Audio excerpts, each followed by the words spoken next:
Bismillahirrahmanirrahim. Assalamualaikum warahmatullahi wabarakatuh. Waalaikumsalam warahmatullahi wabarakatuh. Bismillahirrahmanirrahim. Alhamdulillahirabbil alamin. Wa bihi nasta'in wa ala umuri dunya waddin. Sayyidina wa maulana Muhammadin wa ala alihi wa sahbihi ajmain. Rabbi israh li sadri wa yassir li amri wahlul 'uqdatam min lisani yafqahu qawli, amma ba'd. Alhamdulillah, di Selasa yang meskipun mendung tanpa udan, kita masih diberikan berbagai nikmat, diantaranya nikmat sehat walafiat, nikmat panjang umur, terlebih nikmat iman dan Islam, sehingga kita dapat bertemu kembali meskipun masih secara virtual untuk sama-sama melaksanakan pembelajaran bahasa Indonesia, yang mana di pertemuan sebelumnya kita sudah sampai di kalimat tanya. Salawat juga salam tidak lupa kita sanjungkan kepada junjungan kita Nabi besar Muhammad SAW, juga kepada keluarga, sahabat, serta kita sebagai umatnya. Mudah-mudahan kelak di yaumil kiamat kita mendapatkan syafaatnya. Amin ya robbal alamin. Ya, sepertinya teman-teman udah nggak sabar dari tadi di chat itu halaman berapa, Mister? Ya, kita saat ini menggunakan buku 6B. Terakhir kita sudah sampai kalimat tanya, dan berikutnya kita akan lanjutkan. Mohon izin untuk Mister presentasi ya. Nah, sekarang ini halaman 27. Silahkan dibuka. Udah Mister. Ya, oke. Mister. Halaman 27 ya. Nah, menemukan informasi penting. Banyak cara untuk menemukan informasi penting. Tapi biasanya untuk menemukan sebuah informasi yang penting itu dimulai dari membaca terlebih dahulu. Nah, yang akan kita pelajari pada kesempatan kali ini yaitu tentang peta pikiran atau mind mapping. Di kelas 4 sebenarnya ini sudah pernah dibahas. Nah, ini sifatnya mengulang kembali apa itu mind mapping. Nah, di sini dijelaskan bahwa mind mapping adalah suatu cara, metode untuk mengorganisasikan dan menyajikan konsep, ide, tugas, atau informasi lainnya dalam bentuk diagram. Tentunya diagram radial, hierarkis, non-linear. Itu peta pikiran. Jadi peta pikiran itu adalah suatu cara atau metode untuk mengorganisasikan atau mengelompokkan dalam penyajian konsep, ide, tugas, atau informasi lainnya dalam bentuk diagram. Tapi diagramnya jangan kalian bayangkan diagram batang atau diagram Venn. Diagramnya tidak seperti itu. Nah, selanjutnya, peta pikiran pada umumnya menyajikan informasi yang terhubung dengan topik sentral. Topik sentral ya. Nah, dalam bentuk kata kunci, gambar, simbol, dan warna, sehingga suatu informasi dapat dipelajari dan diingat dengan cepat dan efisien. Jadi peta pikiran ini disajikan saling berhubungan antara topik sentral dengan topik-topik turunannya berupa kata kunci. Kemudian disampaikan menggunakan simbol atau gambar dan warna sehingga informasi tersebut bisa cepat dan mudah serta efisien untuk diingat dan dipahami. Jadi kalau kalian belajar menggunakan metode mind mapping ini sebenarnya cukup efektif daripada menghafal dan lainnya. Oke. Kemudian belajar menggunakan metode mind mapping ini tidak membosankan. Apalagi ditambah dengan gambar, simbol, warna-warna yang menarik, tentunya akan lebih menarik untuk dipelajari. Nah, berikutnya peta pikiran dapat dibuat secara manual menggunakan pensil atau ballpoint pada lembaran kertas, atau bisa juga menggunakan bantuan software yang ada di PC, di laptop atau di komputer kalian ya. Nah, bisa menggunakan PowerPoint untuk membuat mind mapping atau peta pikiran. Nah, di sini juga dijelaskan mind mapping ini tidak ada ketentuan baku. Jadi nggak ada ketentuan bakunya harus begini, itu nggak ada. Tapi ada beberapa hal yang bisa dijadikan pedoman dalam menyusun peta pikiran.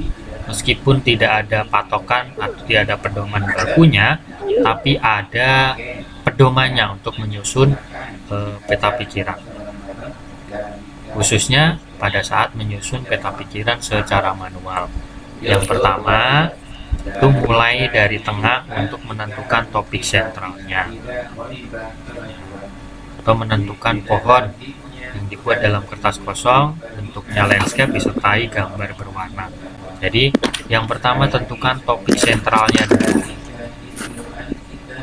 kemudian tentukan topik utamanya. Setelah menentukan topik sentral, baru tentukan topik utamanya. Ini topik utama ini nanti yang akan dibuat cabangnya. Kalau ini sentral, tengahnya, nanti dari tengah ini dibuat cabang-cabangnya. Nah, cabang-cabang itu menggunakan topik utama. Topik utamanya bisa dicari di kalimat utama pada tiap paragrafnya. Nah, sebagai bagian penting dari topik sentral. Nah, ini turunannya lah. Kemudian yang nomor 3, tentukan subtopik dari ranting yang diambil dari topik utama. Nah, topik sentral diturunkan atau dipecah lagi menjadi topik utama. Jadi kan topik sentralnya 1, topik utama mungkin bisa lebih dari 1. Nah, nanti topik utama ini dipecah lagi menjadi ranting atau subtopik. Nah, diambil dari mana? Ya dari topik utama tadi, diambil turunannya. Jadi bercabang-cabang nanti. Nah, secara kreatif gunakan gambar, simbol, kode, dimensi seluruh peta pikiran Anda. Ini gambar, simbol ini tujuannya untuk memperindah saja. Kemudian yang nomor 5, sedapat mungkin gunakan kata kunci tunggal atau maksimal di sini hanya 2 kata saja. Kata kunci tunggal atau maksimal 2 kata dengan huruf kapital atau huruf kecil juga boleh.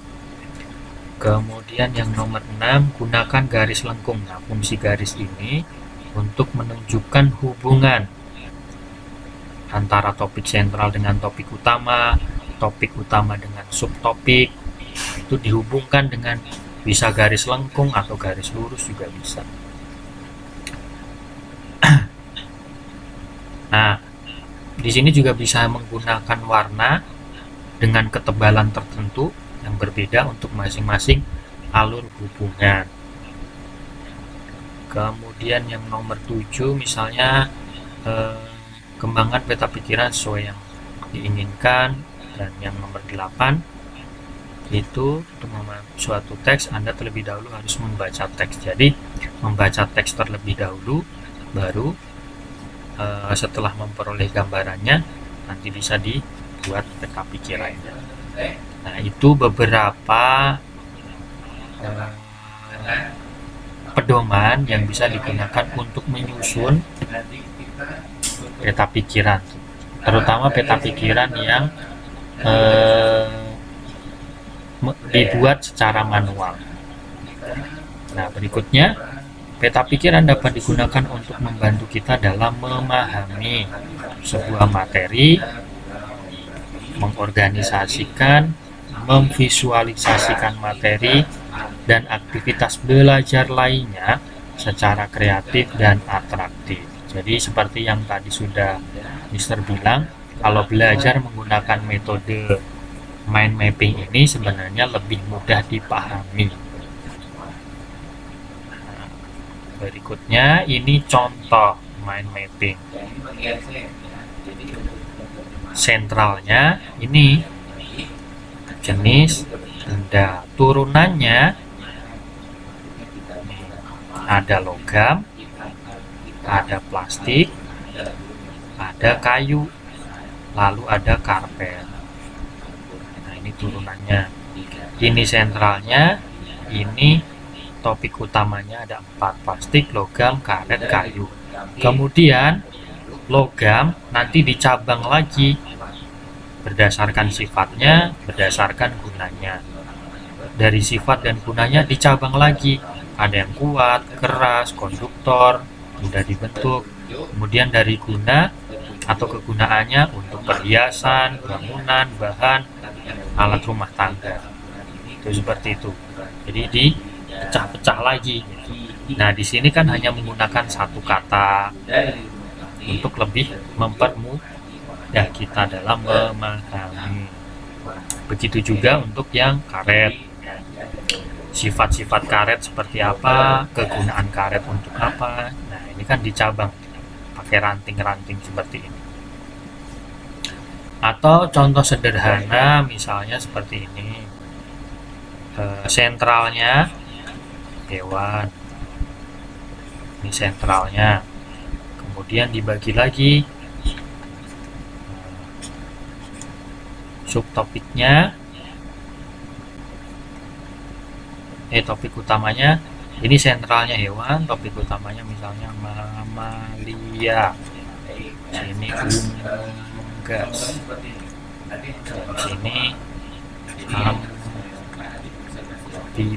misalnya. Misalnya seperti ini. Terus dicabang lagi, diturunkan lagi. Misalnya contohnya langsung ke contoh ya. Kuda misalnya, kucing, terus kambing. Terus kalau amfibi misalnya tak, kalau unggas ya macam-macam. Ada itik, ayam, burung. Nah, ini contoh juga dari mind mapping. Jadi mind mapping seperti itu. Oh, hewan. Untuk pengelompokannya ada hewan mamalia, amfibi, unggas, mungkin ada yang lainnya juga. Nah, langsung ke contoh-contohnya. Benar seperti itu mind mapping. Jadi lebih mudah dipahami. Nah, tadi fungsi garisnya ini untuk menghubungkan supaya mudah dibaca, mudah dipahami daripada mind mapping tersebut. Sampai di sini bisa dipahami atau tidak? Bisa. Saya. Oke. Berikutnya ini ada peristiwa pertemuan di dalam. Nah, saat tentara Jepang yang sedang terdesak oleh tentara sekutu, beberapa wilayah Jepang dijatuhi bom oleh tentara musuh. Untuk menarik simpati rakyat Indonesia, Jepang berjanji akan menghadiahi kemerdekaan. Tanggal 9 Agustus 1945, Insinyur Soekarno, Muhammad Hatta, dan Dr. Rajiman Widyodingrat pergi ke Dalat, Saigon untuk bertemu Marsekal Terauchi, Panglima Besar tentara Jepang di Asia Tenggara. Panglima Marsekal Terauchi menyampaikan informasi kepada pemerintah Indonesia bahwa Jepang akan memberikan kemerdekaan kepada bangsa Indonesia. Pertemuan antara Panglima Jepang dan pemerintah Indonesia memicu pertentangan di dalam negeri. Terjadilah perbedaan pendapat antara tokoh golongan tua dengan golongan muda. Golongan muda tidak menginginkan kemerdekaan Indonesia diatur oleh Jepang. Mereka menginginkan proses kemerdekaan Indonesia disiapkan oleh bangsa Indonesia tanpa ada campur tangan asing. Nah, itu teksnya, kemudian di bawahnya kita diminta untuk menentukan topik sentralnya. Kira-kira topik sentralnya apa dari teks ini? Ya, Peristiwa pertemuan di darat. ya, pertemuan dalat gitu juga boleh. Pertemuan dalat.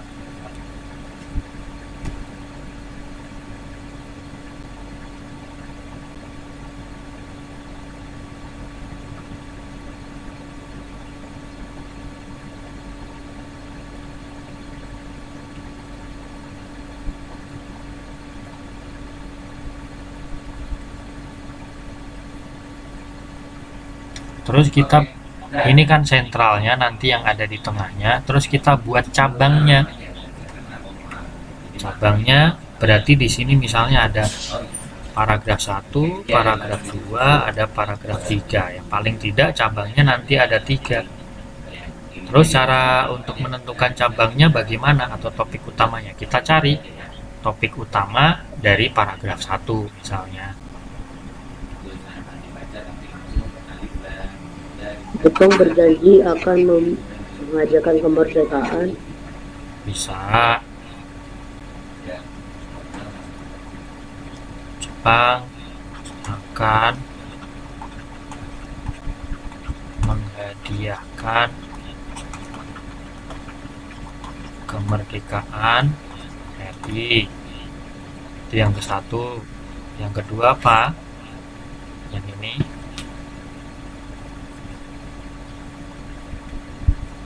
Jepang akan menghadiahkan Amsterdam. Ya.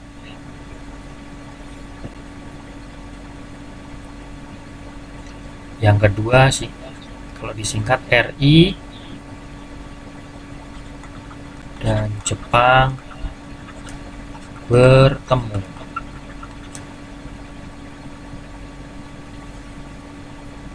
Topik yang keduanya.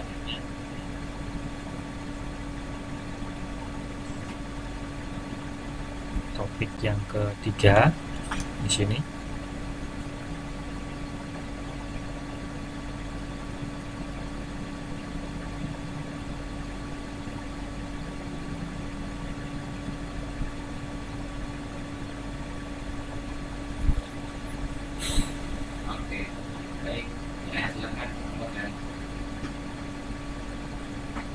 Pertemuan agak panjang. RI Jepang Mister, itu kedua apa? menimbulkan pertentangan. Mana yang ini? RI dan Jepang bertemu.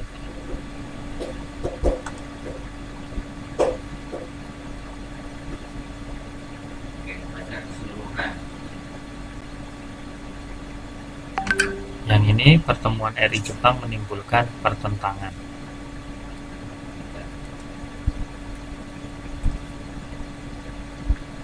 Dah? Sudah, Mister. Belum? Lagi, Mister. Hah? Satu lagi. Oh, satu lagi. Pertemuan RI Jepang kayak gimana, kan? Pertemuan RI Jepang menimbulkan pertentangan. Oh.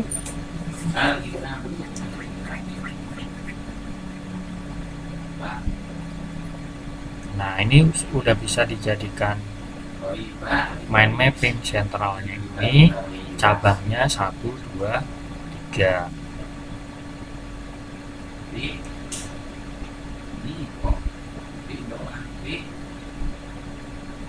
Udah ya, Mister lanjut. Ini nggak usah. Nah, tadi sebelum kita mau membuat mind mapping, tentunya tentukan dulu sentralnya yang mana, lalu cari cabangnya melalui topik-topik utama dari tiap-tiap paragrafnya. Ada pertanyaan? Enggak. Itu tidak. Kalau tidak, oh ini IPS ini. Lanjut ke ini pembelajaran 4. Halamannya 38. Tidak bisa dulu, Pak.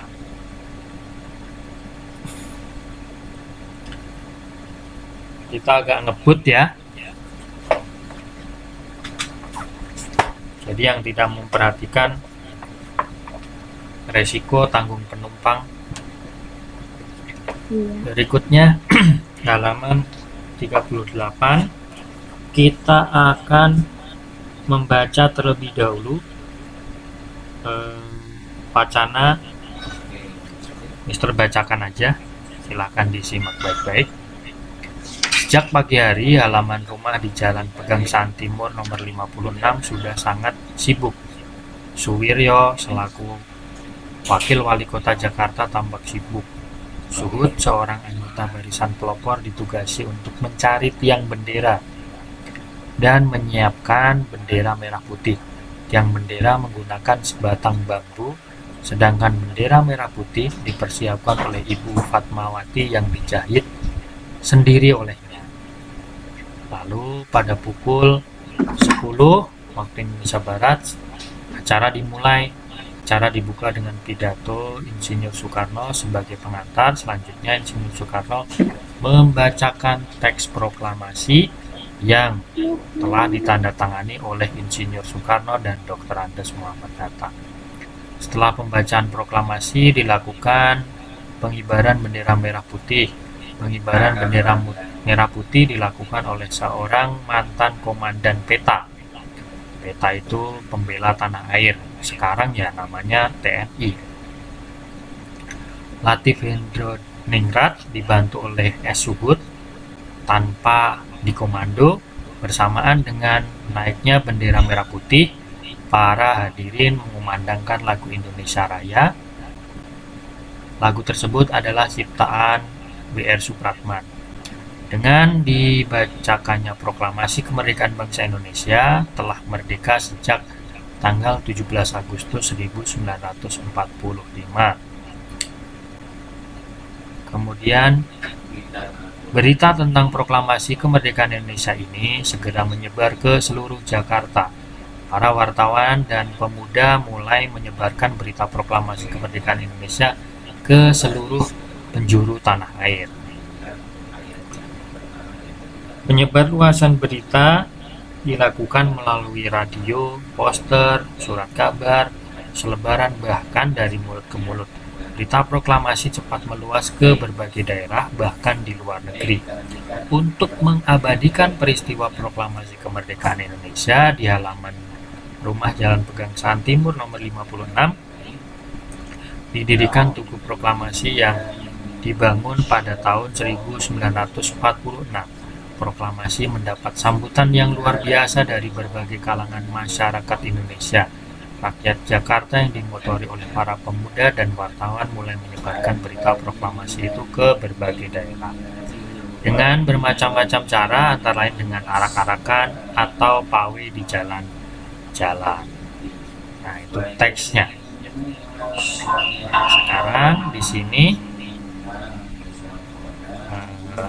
kita akan membahas tentang teks sejarah dan teks fiksi sejarah.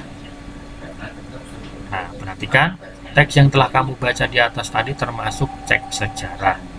Tahukah kamu apakah teks sejarah itu? Teks sejarah adalah teks yang memuat cerita yang benar dan bersifat faktual. Yang namanya sejarah itu berdasarkan fakta yang sebenarnya,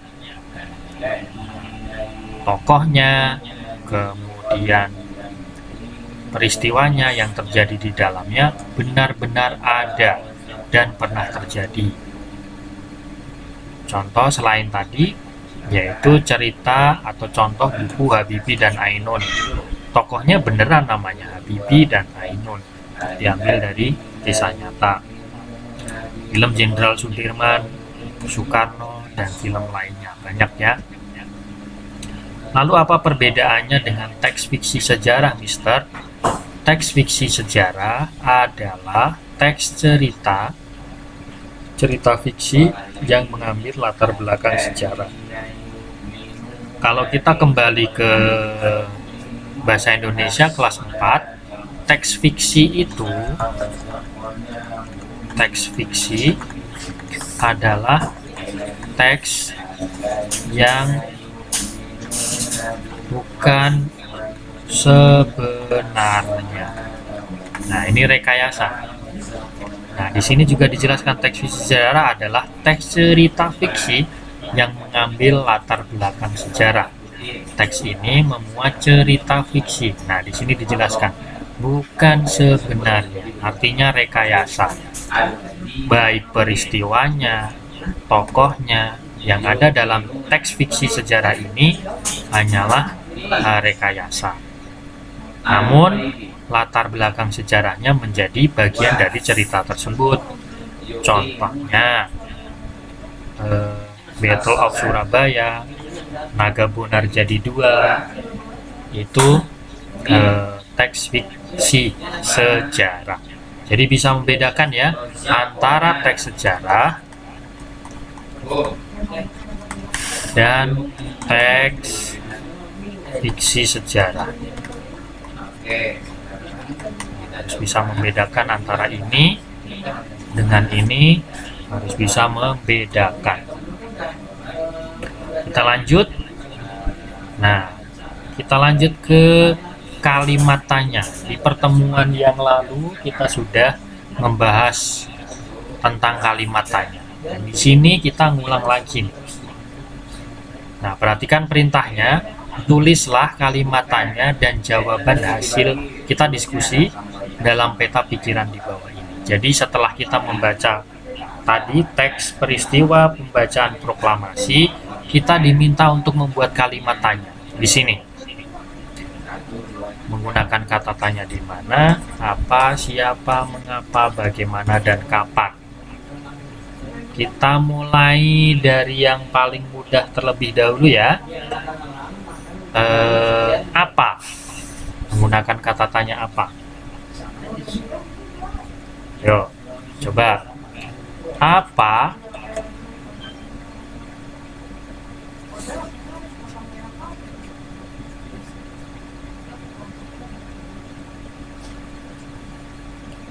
Misalnya kan ini untuk menanyakan sesuatu ya.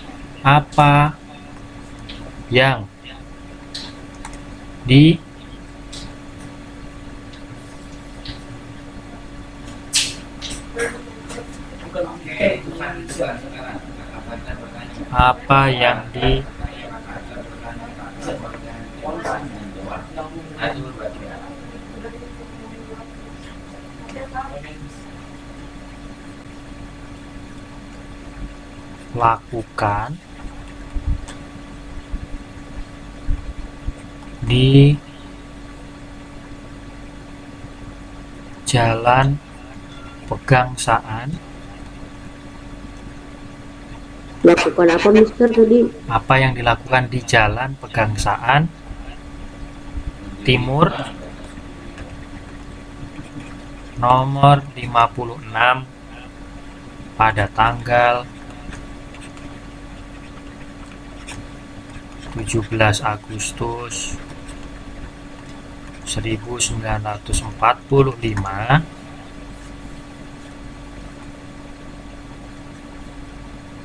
Mister, Ya, boleh nggak apa yang dilakukan oleh para pemuda untuk menyebarkan berita proklamasi? boleh. Boleh, intinya jawabannya ada di teks tadi. Nggak harus sama kayak Mister, nggak apa-apa. Bagus malah. Kalian berarti mengeksplor sendiri. Yuk, sekarang itu apa sudah. Siapa? Menggunakan kata tanya siapa. Coba buat kalimat tanyanya. Siapa yang menjahit bendera merah putih? Bagus.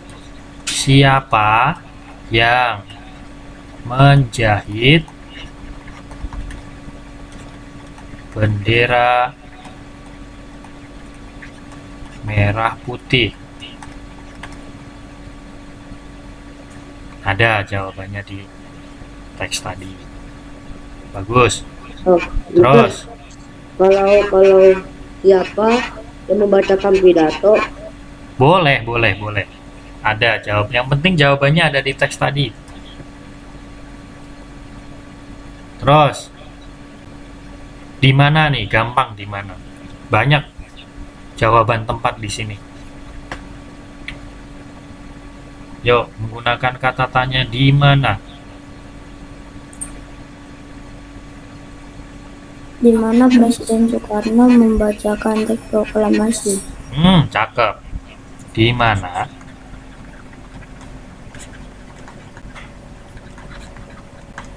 Presiden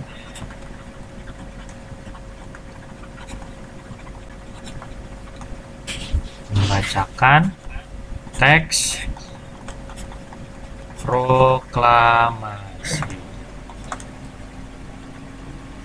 Tadi ada kelas sebelumnya, di mana Mister mengajar, nah, berarti tidak memahami perintah ya. Yang jawabannya harus ada di teks ini. Di mana Presiden Soekarno membacakan teks proklamasi, bisa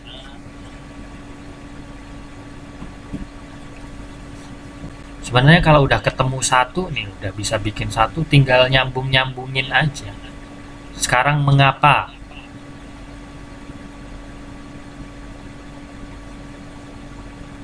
Mengapa? Jangan lupa dikasih tanda tanya. Ya, betul.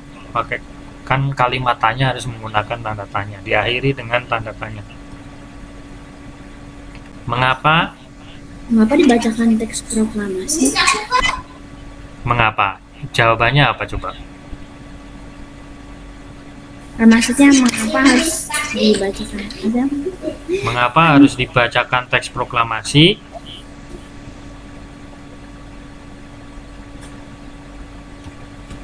Itu jawabannya tersirat, bukan tersurat. Tersirat artinya kita harus kayak menyimpulkan. Yang tersurat, tertulis di sini.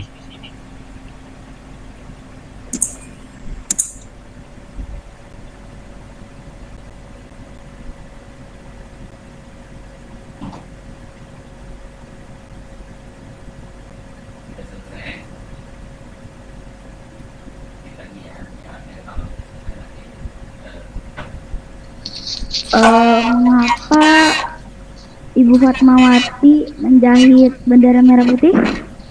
Nah, itu sama, jawabannya juga tersurat. Tersirat, bukan tersurat.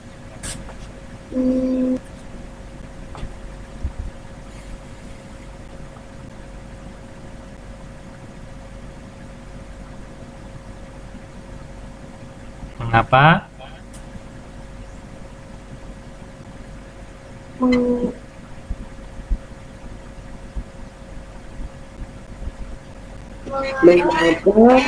Mengapa ada peristiwa pembacaan proklamasi?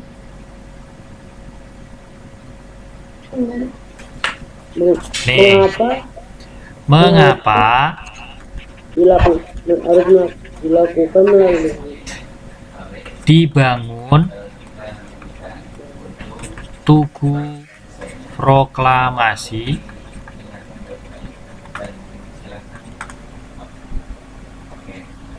karena untuk di situ ada tuh untuk mengabadikan peristiwa proklamasi kemerdekaan. Ini bisa disuit, mengapa dan bagaimana ini bisa disuit. Mengapa dibangun Tugu Proklamasi? Kalau bagaimana, ya tinggal bagaimana cara untuk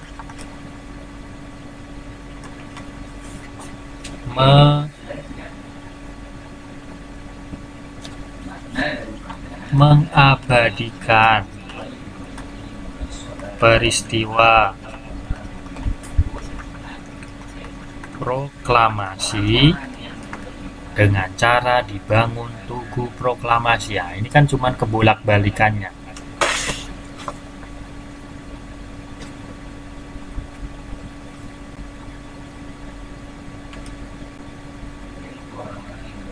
Terakhir kapan?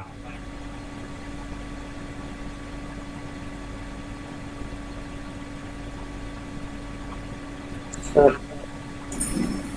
Ayo Zidan, kapan buat kata tanya menggunakan kata kapan? Jafas Ustaz. Oh, Jafas. Ya, Kapan dibacakannya proklamasi kemerdekaan? Ya, boleh.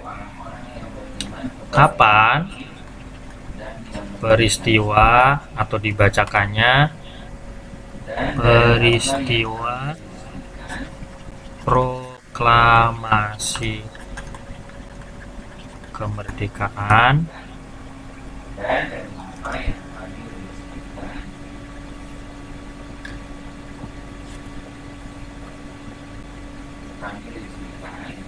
bisa ya membuat kalimat tanya? Bisa Mister. Bisa lah, gampang. Tapi Nah, jangan ini lupa tanda tanya. Nah, ini dibuat semacam kayak main mapping juga, pakai penghubung. Tuh.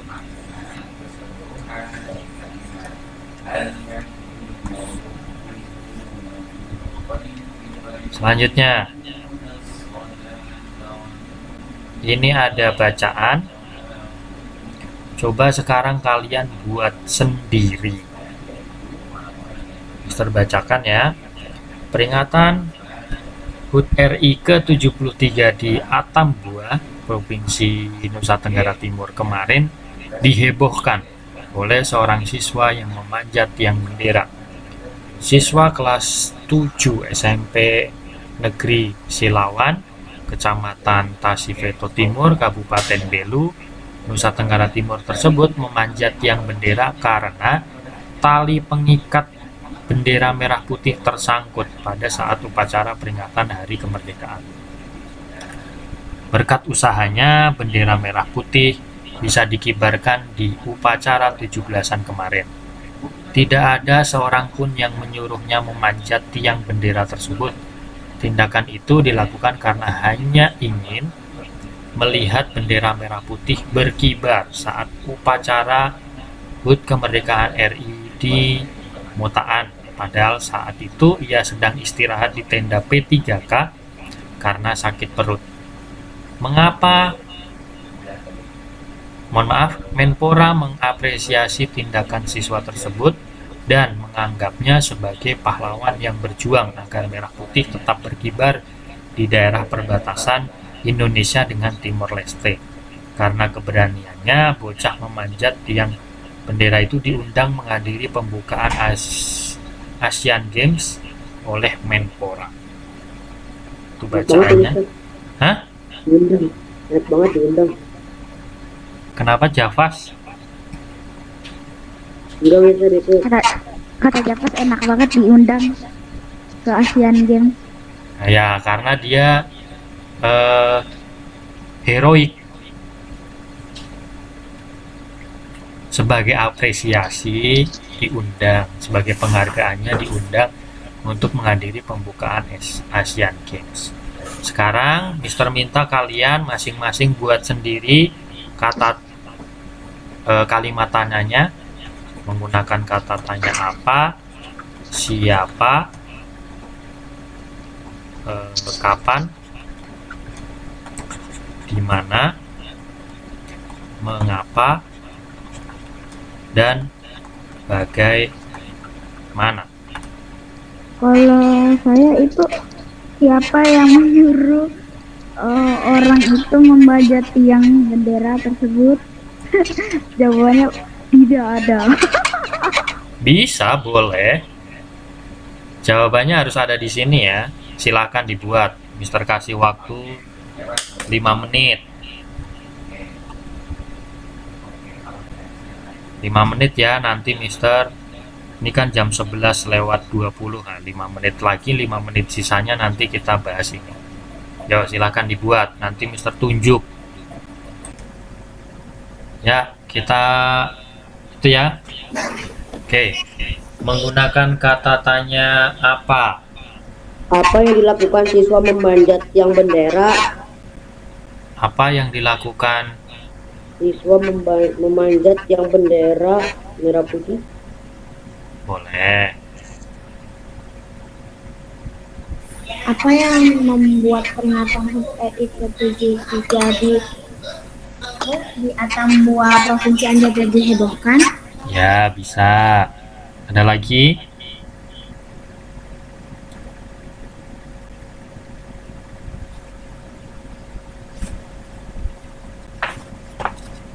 Ada lagi enggak? Yang lain? Gak ada. Gak ada kayaknya, Mister. Oke. Apa sudah tadi? Siapa? Tadi apa, Mister? Tadi yang apa? Kirain kamu udah bikin sendiri ya. Yang apa? Aku bingung, Mister. Yang apa? Apa kan untuk menanyakan Betul banget, sesuatu. nih. Apa yang dilakukan misalnya oleh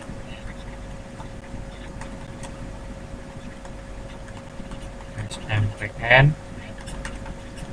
kelas 7 pada saat panjang nih. Upacara HUT RI ke 73. Nah,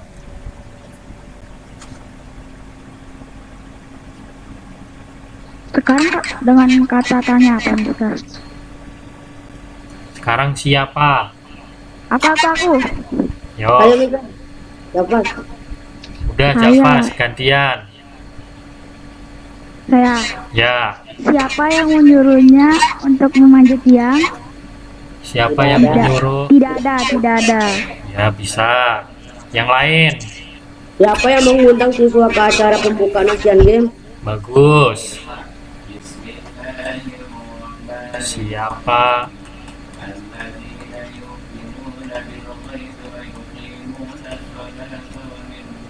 mengundangnya ke Acara pembukaan Asian ya Games. pembukaan Asian Games? Terus kapan?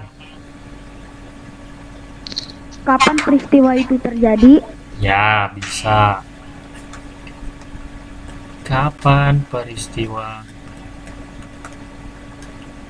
itu terjadi? Terus di mana? Di mana peristiwa itu terjadi? Ya, Gimana itu terjadi? bisa. Ini tinggal kapannya ganti di mana.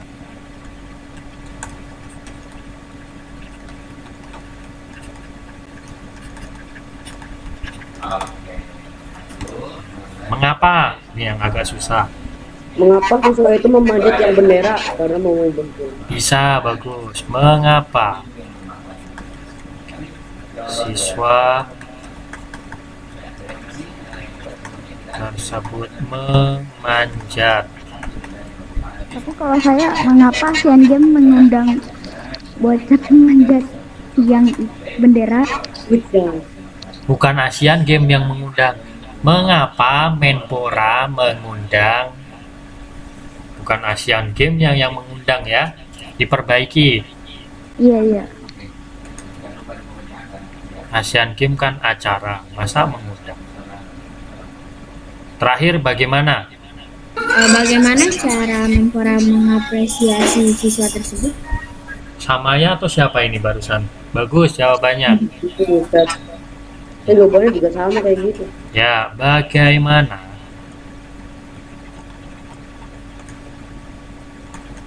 cara Menpora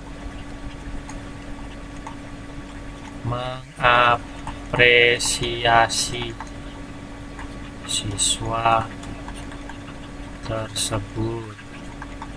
Nah, berarti sudah paham ya untuk membuat kalimat tanya.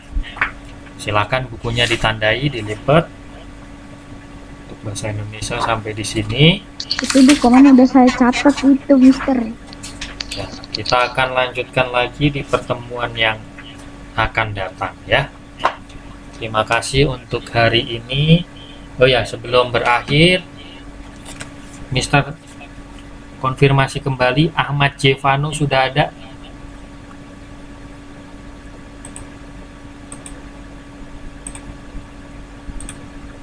Nggak ada ya?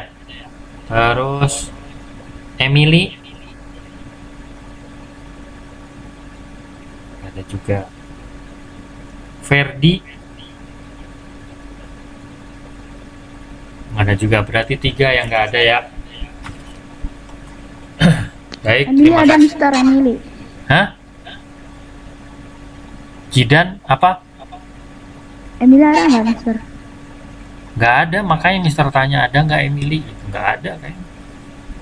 Nggak ada, Mister. Iya, nggak ada. Ya baik, terima kasih untuk hari ini. Tadi kita sama-sama sudah mempelajari pertama tentang peta pikiran, sebuah metode, cara untuk mengorganisasi sebuah materi juga bisa, untuk memahami materi juga bisa. Kemudian kita juga sudah belajar tadi tentang teks sejarah dan teks fiksi sejarah. Keduanya berbeda. Kalau teks sejarah itu berdasarkan fakta yang sesungguhnya, baik tokoh maupun peristiwa, sementara teks fiksi sejarah itu adalah dilatar belakangi oleh peristiwa sejarah, namun ceritanya fiktif. Kemudian yang terakhir kita kembali lagi tadi ke kalimat tanya. Matiin nih, Jam. Terima kasih untuk hari ini. Sampai ketemu lagi di pertemuan yang akan datang. Semoga ilmunya bermanfaat. Mari sama-sama kita akhiri dengan membaca hamdalah dan kafaratul majlis bersama-sama. Alhamdulillahirabbil alamin. Subhanakallahumma wa bihamdika asyhadu alla ilaha illa anta astaghfiruka wa atubu ilaik. Kurang dan lebihnya mohon maaf. Billahi taufik wal hidayah. Wassalamualaikum warahmatullahi wabarakatuh. Waalaikumsalam. Waalaikumsalam. Waalaikumsalam.